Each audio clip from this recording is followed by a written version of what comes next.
Archie's Madhouse, issue 27. Bewitched, Bothered, and Hilda. Hilda says that because of how she looks, she's all set to enter the witch's beauty contest.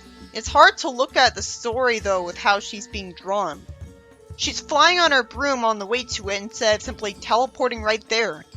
I guess she doesn't know what the place looks like, but she could just stare in a crystal ball or get a photo. Someone tells her to move over for hogging the sky, even though she could fly somewhere else in the sky. There'd be plenty of room. She's entering the beauty contest too. And somehow Hilda thinks that Shirley doesn't have a chance, when she's uglier than Hilda is. Surprisingly, this comic gets away with having a character say the word jackass, and it's just because she gets turned into one. Surprisingly, Hilda admits that they'd better stop arguing or they'll never get to the contest. She was actually smart there. And so was Shirley, because that's the last of their arguing.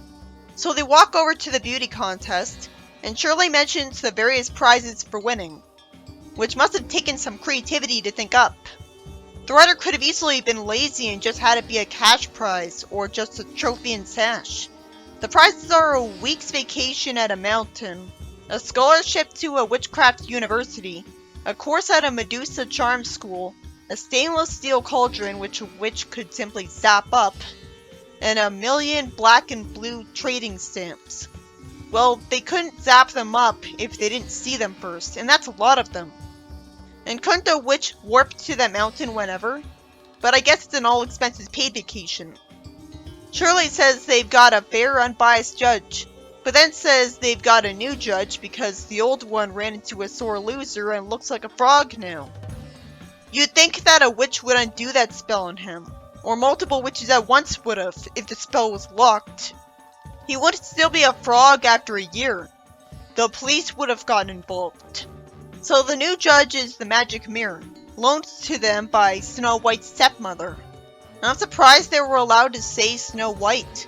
So some time is wasted. Thankfully it skips ahead to later when Hilda's nervous because the mirror has rejected everyone so far. And somehow she cracks the mirror and wins first place. I don't think she was the worst looking one there at all. But it's still satisfying that she won because she's Hilda, the main character. This story was about Hilda winning a witch's beauty contest. It was impressive that she and Shirley stopped arguing so quickly. And there's also a black and white comedy page where Hilda makes a potion brew. And then for some reason she decides to put a cloth over the table like it's a fancy restaurant. I didn't get the joke at first. I don't see how it's funny.